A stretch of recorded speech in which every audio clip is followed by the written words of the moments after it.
Thresholds of Thought. Satoshi's last login.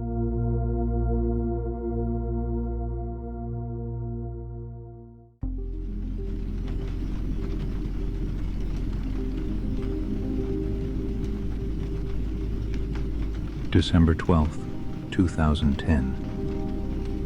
Somewhere, no one knows where, a screen glows in darkness.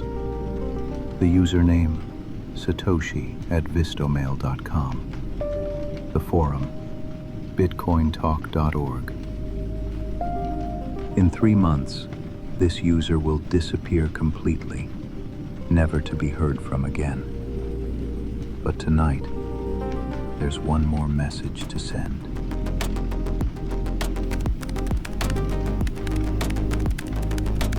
Hal, I know you're asleep. It's past midnight in Santa Barbara. I'm writing this knowing I probably won't send it. But I need to type it out. Maybe for you, maybe for myself. Maybe for whoever finds these words years from now, trying to understand why I left.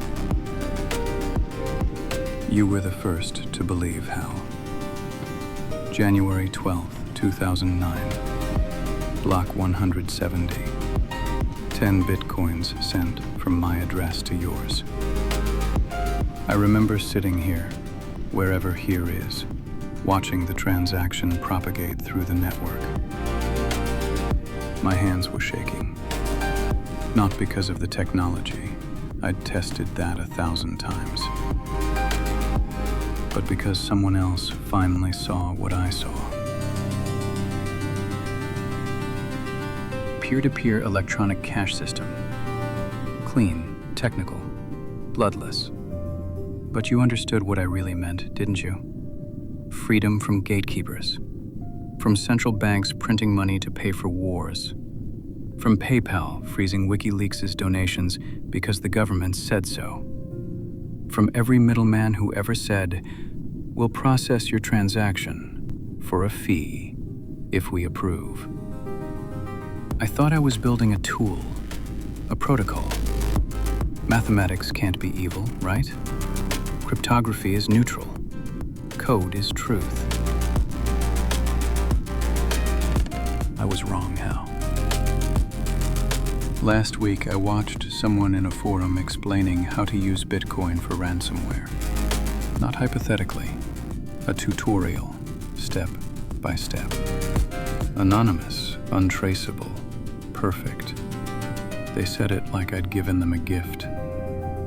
And then there's the mining. Do you remember the white paper? 1 CPU, 1 vote. Democratic, distributed. But I'm watching GPU farms spin up. I'm watching people in China building warehouses full of mining rigs. In 5 years, less, it'll be whoever has the most electricity, the most capital, the most hardware. The same centralization we were trying to escape, just wearing a different mask. You know what keeps me up, Hal? Not the ransomware, not the drug markets that are already starting to use it, not even the fact that I'm probably creating the most energy-wasteful system since we invented light bulbs. It's the realization that I've built a philosophy that can't accommodate human nature. Cypherpunks write code. That's what we said, remember?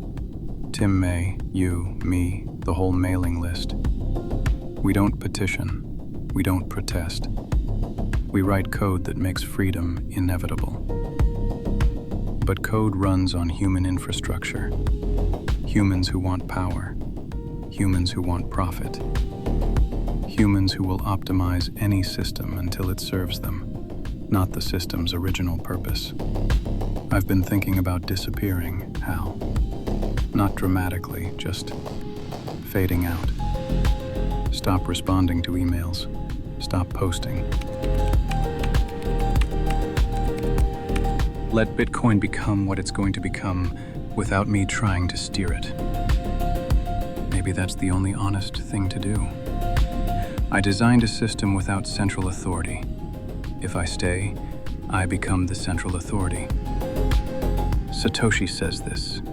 Satoshi decides that. Every comment I make becomes canonical. Every opinion I express becomes doctrine. The greatest threat to a decentralized system is its creator refusing to leave. You're going to be angry that I didn't send this. You'll say I owe it to the community to stay, to guide, to clarify.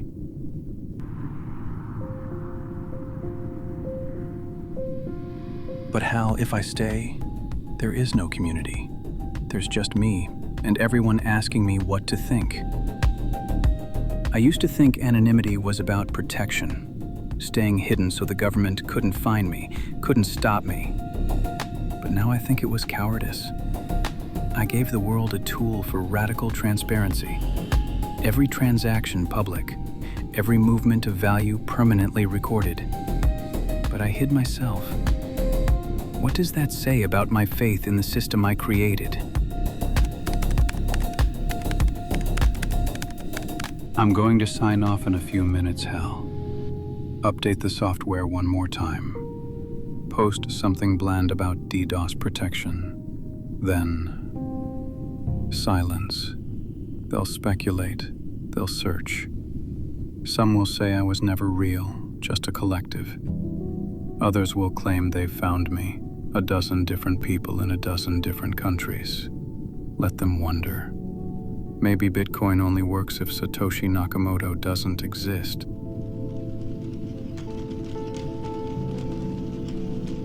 If it's just an idea that belonged to everyone and no one, a protocol without a prophet. I hope you stay involved, Hal. You have the intellectual honesty to say, I don't know. You can admit when something isn't working. You won't become a priest of this thing.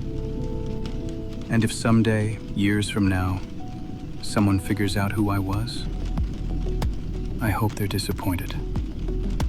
I hope they find just an ordinary person who got lucky with an idea, not some genius or visionary. Because the moment people start worshiping the creator, they stop questioning the creation. The rain is stopping. Almost dawn here, wherever here is. Thank you for being the first to see it, Hal. And forgive me for leaving it behind.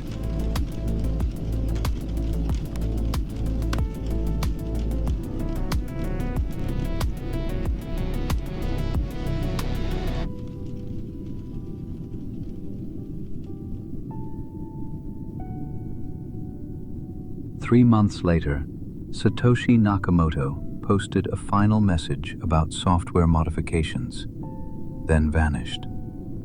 No one has heard from them since.